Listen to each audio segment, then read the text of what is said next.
All right. Welcome to Rovali's Facebook podcast live something or other. I had something all prepared. Oh my gosh. Well, we have, I'm sure you guys recognize this familiar face. This is Haille Van Patten, correct? Yes. Hello. All right. Well, we invited her on the show today because there's so many exciting things happening downtown, and we keep, now did you hear that they've extended the yellow COVID-19 thing for another 2 weeks? Yes, yeah. So that was, I mean, it's good news for staying safe. It's bad news for not moving forward to getting back to normal. Yeah, definitely. Anyway, welcome, Haille. We want to talk about today. Well, first, I can't forget this one. Have a drink with me. Oh yes, I prepared coffee this time. Cheers. Hey, you got a cup? Look at you. Yes. All right. Love that. Well, I'm glad to have you. Thanks for coming back with us and joining us. I'm getting all these encouraging words to start really profiling a lot more businesses and so forth. In fact, I booked 3 more interviews just yesterday. That's how many people are like wanting to get involved in this thing. Wow, that's awesome. Yeah. So that's pretty cool. Anyway, so what we wanted to talk about this morning is we wanted to talk about Farmers Market because last weekend was the first weekend, correct? Yes, yep, opening day. It went really well. All right. Well, I want you to give us kind of the breakdown. I'll maybe pepper some questions, but I kind of want to, if you wouldn't mind, talk about the planning, because we touched on it last time that we had our podcast. And but if you could just kind of take us through the timeline of how it morphs and what we saw last weekend and what we're going to see this weekend, if you wouldn't mind. Yeah. So last weekend, like I said, went really well. So we had a single entry and exit point at the Ogden Amphitheater Plaza.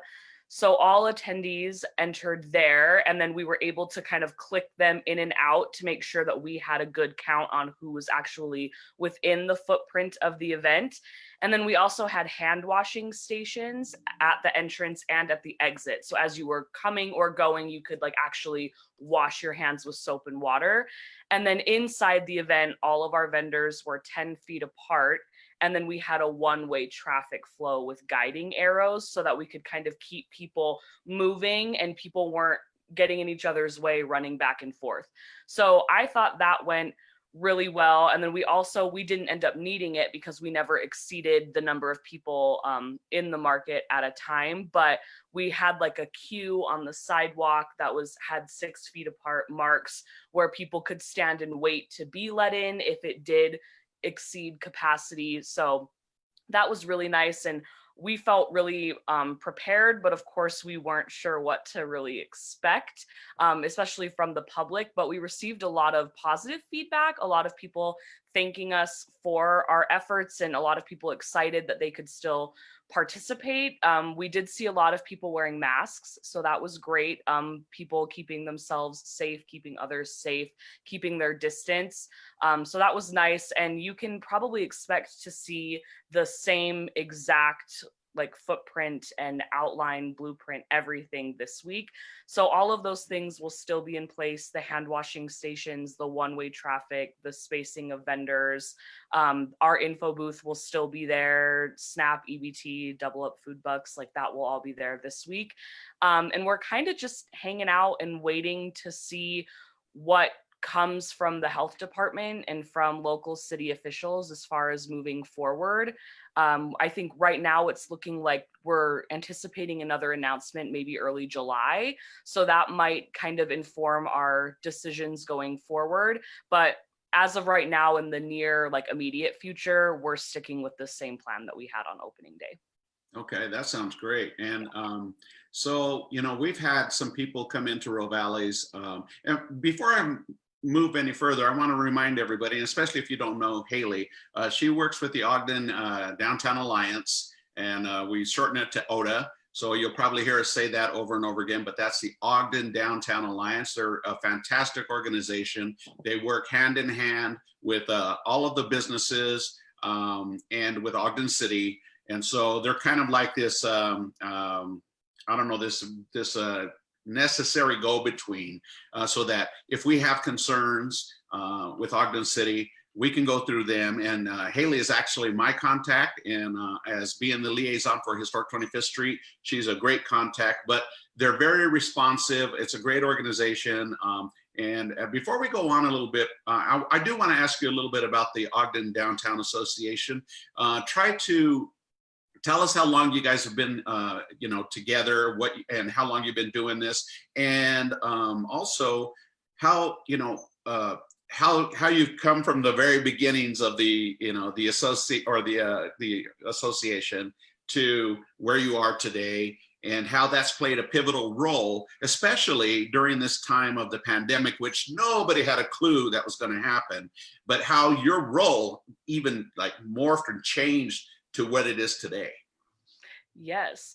So I believe we've been around for 4 years. I think we're coming up on 5 years, or we just passed 5 years. So somewhere in that realm. But I've only been with ODA for 1 year. And so our mission as an organization is increasing economic vitality and community vibrancy in the downtown. And so we do that by like placemaking efforts and event planning and promotion, and really like organizing those community events to bring people downtown to then turn them back around and shop local. So really getting those businesses involved. And honestly, everything that we do really has that local business focus. Like there's always a piece, no matter what event we're doing, where we're asking them to bring tables out onto the street and participate, or to have a voice, to come to town halls. So we're really dedicated to that business piece. And obviously, I'm not sure like what it looked like prior to me getting there, but definitely I started right before the Heritage Festival, the 150th last year, and our like top priority was how we can get the businesses involved, and coordinating their involvement in that, making sure that all of our plans for the event weren't overshadowing them and kind of pushing them aside, but really promoting them and making people remember that we have these awesome local businesses to support when they're downtown. So I think that's still evolving. And even now, like with COVID-19 and things like that, and those concerns, our top priority is still kind of moving in the way of, okay, well, what does this mean for businesses? How can we get them resources for funding? How can we get their employees covered? How can we start these funds? How can we promote them on social media or offer our handles to them to do takeovers? And even with Farmers Market, moving forward, that was something that we were super bummed about. Like we couldn't extend all the way down 25th Street because we would have 3 vendors per block, because it's so like tight right now on restrictions and guidelines. And we had to kind of condense so we could monitor that footprint. And so we thought, well, usually we have businesses that are like pulling out onto the street, or they have their doors open and they're getting all of that foot traffic on a Saturday. So our concern became, how do we incorporate them? How do we incorporate those artisan vendors that just can't be there yet this season?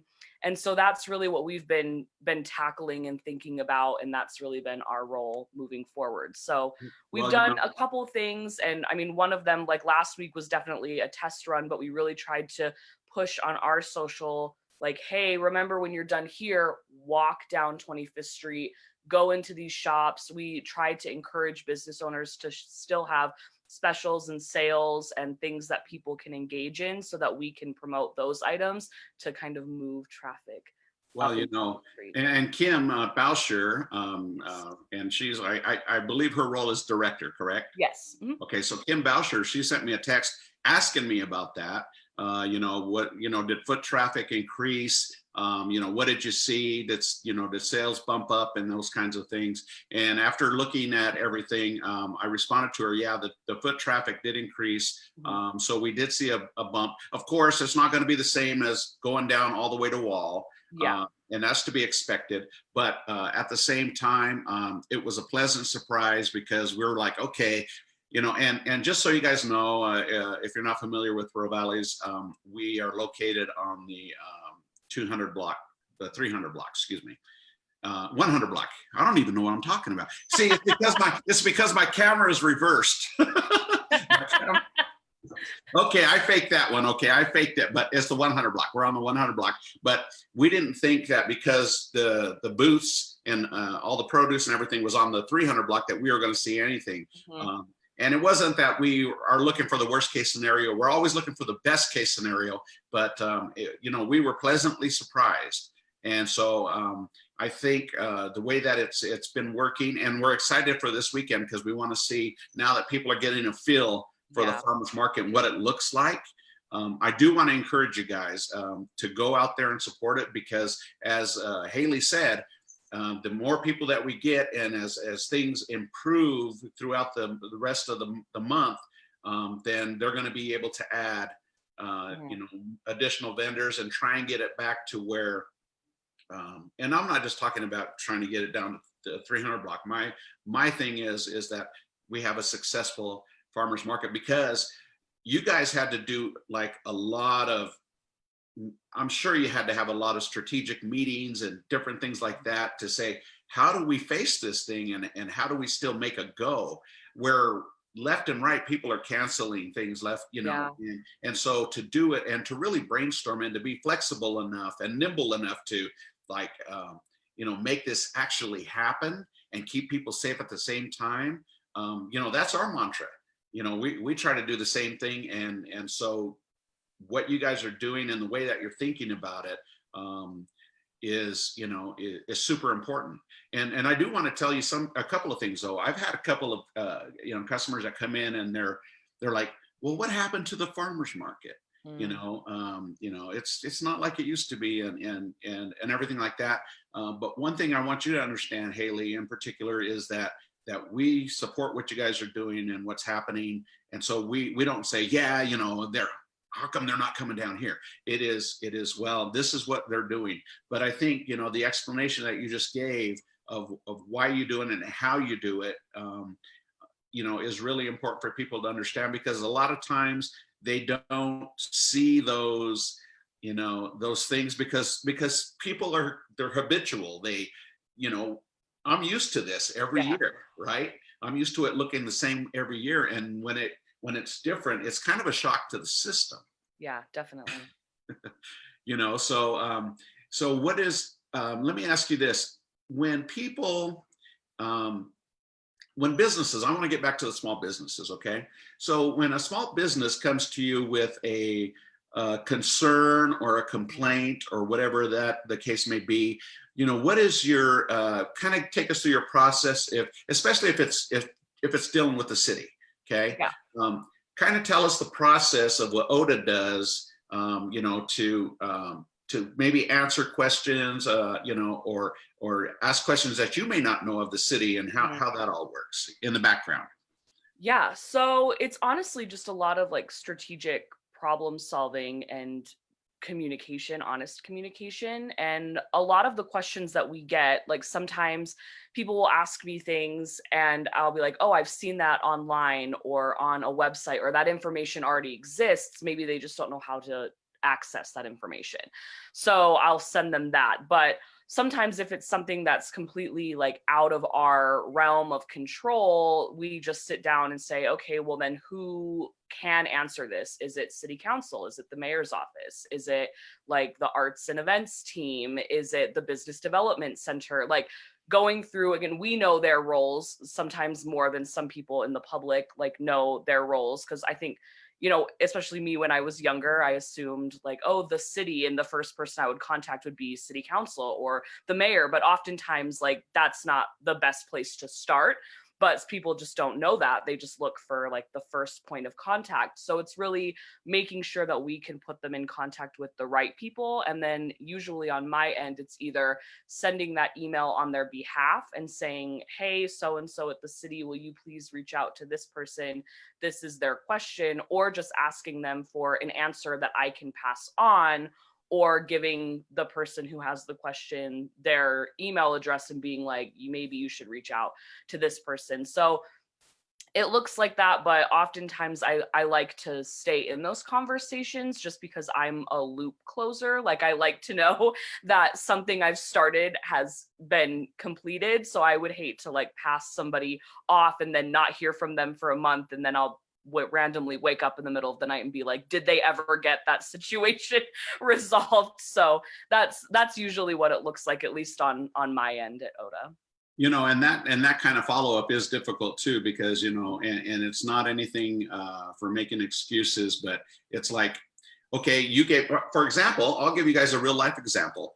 I asked Haille for a contact to the city council, a particular person that I want to interview on the podcast. And I thought I had her contact info, but I didn't. I asked Haille, and Haille has it, and she gave it to me, and so they're great at responses. Oda is really, really great at responding back and getting back to you, even if the answer is not favorable. Yeah. Like, I want this, this, and this, and well, you don't get this, this, and this, but here's the reason why, or whatever. And so I think that the way that you guys respond to everything, it's huge. I mean, I don't want to be in your shoes. I got enough problems of my own. But I think that Oda has the best attitude and the best intentions for what your purpose is, and building the downtown,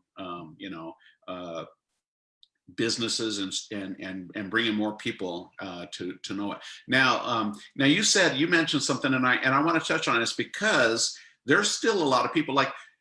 If I were to gauge how many people know about Rovali's, okay, it's going to be not that big of a percentage that I think that know Rovali's actually exists. And even though we've been there for, altogether, we've been in business for 15 years. I do daily podcasts. I create ads. I do all of these things on different platforms. And yet there's still a whole bunch of people that never even heard of Rovali's. And so when that's the case, as you mentioned just previously, if somebody doesn't know, like that person that came into Rovali's and said, well, where's Farmers Market? What's going on here? Yeah. What are your channels? Where are you guys disseminating information so that it hits the biggest, creates the biggest footprint for the Ogden public and surrounding areas? Yeah, so we always first and foremost have our website. So at farmersmarketogden.com or Ogden Downtown. Both of those are where we put out important information like that. But then also our social media channels. We do a lot of like organic ads, paid ads, things like that to really target the community and the communities that usually come out and show up to these events. We also do posters and some different like print advertising. We also have like different contracts with like radio or like print with newspapers or magazines.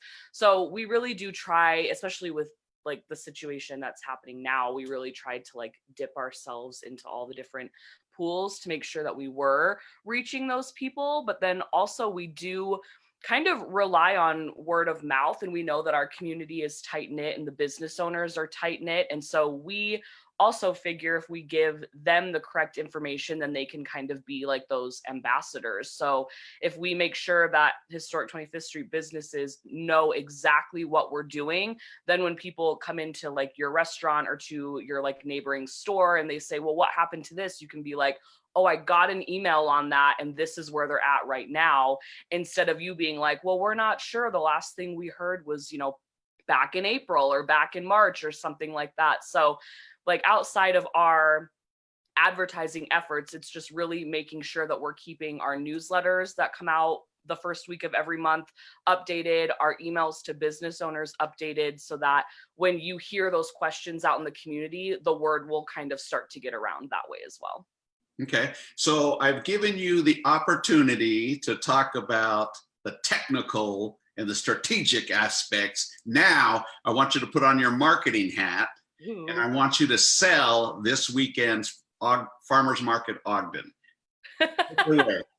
Well, in past years, I would have said it's going to be bigger and better than ever, but that can't be the go-to phrase anymore.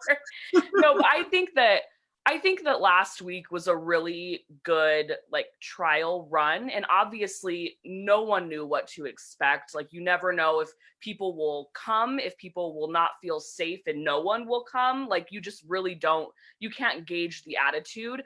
But I think like kind of something that you mentioned earlier, like the more repetition there is and the more that it kind of goes on, people will catch on. And that's, I think, what's going to happen like week to week. I strongly believe that it will just continue to get better as people start following into the new, like, or following the new normal habits that they've like developed of going one way and being like, oh, that person's not in my like party of people, so let's maybe stand back for a minute. Or, oh, everyone else is wearing a mask, so I should probably wear mine as well. And let's wash our hands and be kind. I think all of those things will just continue to improve and get better. And honestly, this week, I think it will be the same as last week. We are really working so hard to make this as safe and sanitary as possible.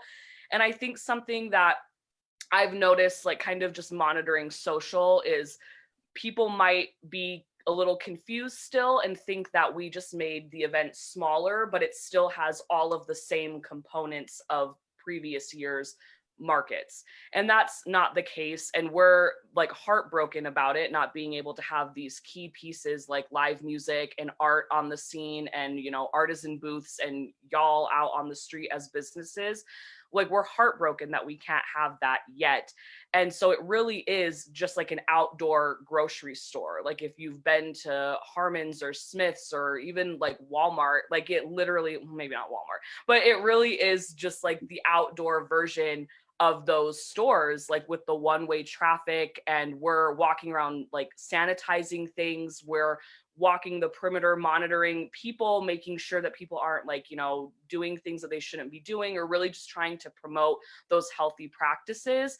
And there is no live music. There's not even like canned music up in the clouds somewhere. It's just like a silent, like come and get your essential goods and then leave type of a situation. So we are really like trying our best to make sure that people can come out and participate responsibly and then still, go down and support the 25th Street businesses. We do still have a socially distanced yoga class that happens in the municipal park right across the sidewalk. So that was a lot of fun last week, and it was awesome to see everyone come out and space themselves out and be able to participate in that. I know that was a community favorite from years past. So we still have some things like that to offer, but it does look different, but it is a lot safer. And we're really trying every week to continue developing those safety precautions. Excellent. And the important thing too for everybody to know is when you come down, even though you can shop at Harmon's or wherever, you're supporting local. Yep. You're supporting these gardeners, these farmers, these producers, and that's just super important because they're packing up, setting up their canopies and putting out all their produce and all their goods, and so it's really important to go down because Ogden has got to be one of the closest knit communities, ever, and so it's great that we support each other the way that we do, and hopefully we get people from other areas to come in and say, okay, it's not as big, but they're making things happen, and that's really important because I think that's good for the psyche too.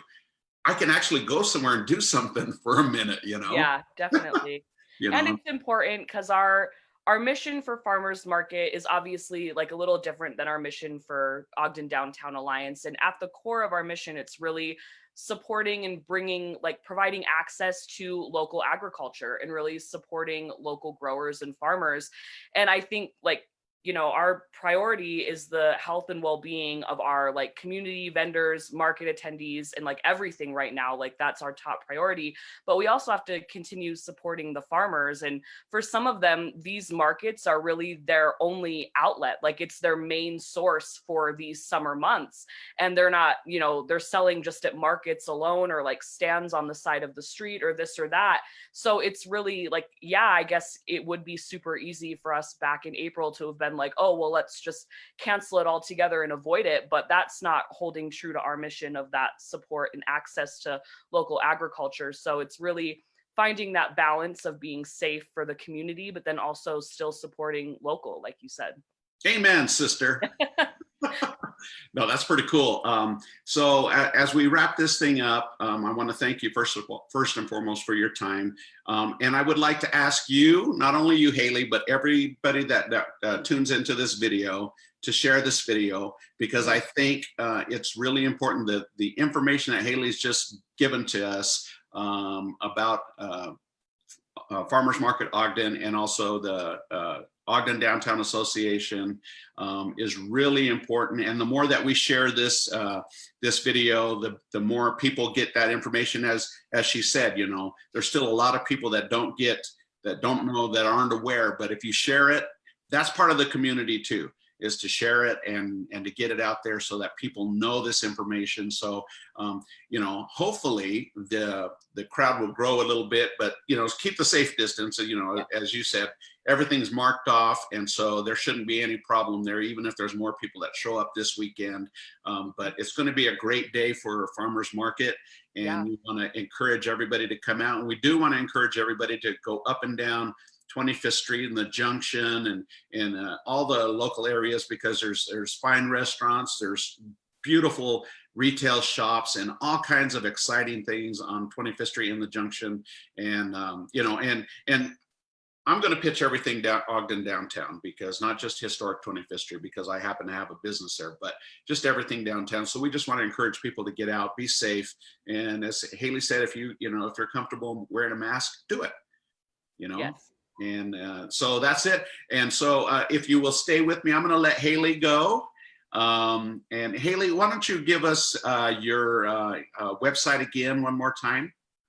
farmersmarketogden.com or ogdendowntown.com. ogdendowntown.com. Okay.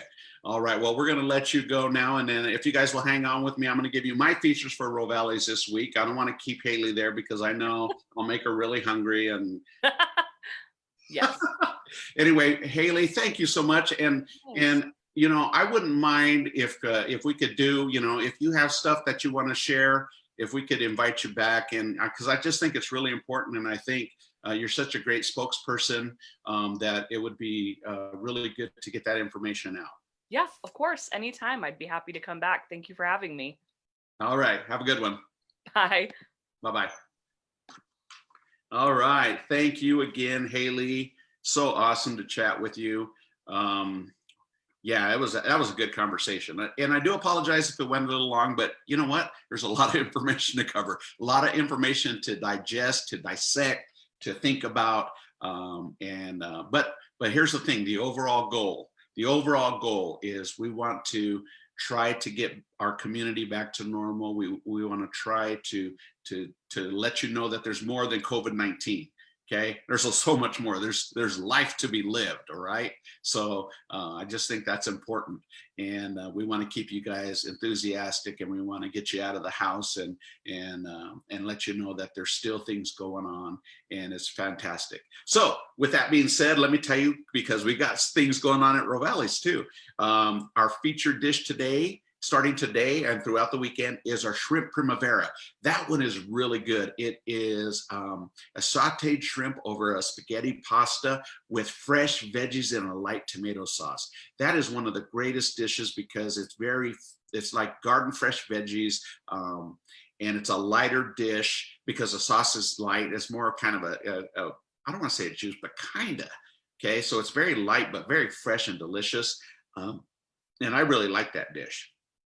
We also are featuring our cannoli cake, our butter pecan cake, mojito tiramisu, cream puffs. We got the cream puffs back, you guys. Cream puffs are back. And chocolate decadence cake, Italian cheesecake, our regular traditional tiramisu and cannolis. And let's see what else we have. My featured wine tonight. So I wanted to pair the perfect wine with the shrimp primavera, and that is our Scarpetta Pinot Grigio, a nice cool glass of white wine. Beautiful, absolutely beautiful. So there you go, guys, and we are still doing curbside, and we're killing it on curbside. So we got it very well organized. We keep getting these awesome reviews of people saying, hey, even when I got home, my food was still hot. That's a good thing, right? So go online and order for takeout or curbside. We have our 2 curbside pickups are in the rear of Rovali's in the DMV parking lot. Okay, and you'll see them clearly designated that you can park there. We'll send you a text if you go online to rovalis.com, ROVALIS.com, or you can give us a call at 801-394-1070, and we'll get your order. We'll send you a text when your order is ready. If it's 30 minutes, wait till that time comes. Come on down to Rovali's. Did I say come on down? Come on down. Woohoo! Come on down to Rovali's. Text us, let us know you're here. I'm in slot number 3 or I'm in slot number 4, and then we'll run your food out to you and you'll be on your way. All right, don't forget the patio is open and tables are widely spaced, so you're going to be safe out there. Fresh air, not live music, but music coming from my speakers, and it's really pleasant out there. It's green, the grape leaves are growing all over the place, tables are clean, everything's clean and beautiful, and you're going to have great service all the time. And if you want to dine inside, because it may be a little warm for you, we are dining inside as well. So there you go. Don't forget, go to rovalis.com, ROVALIS.com, see what our features are, and place your order online, or call us at 801-394-1070. We'll see you today for lunch or dinner, tomorrow for lunch or dinner, or Saturday for lunch or dinner, or maybe all 3 days. Let's do it. Let's do it. All right, you guys have a wonderful day. We'll see you on the flip side. Ciao for now. Whoop. Let's see if I can turn this off. Uh-oh, I can't turn it off now. Wait a minute. I got it. Hold on.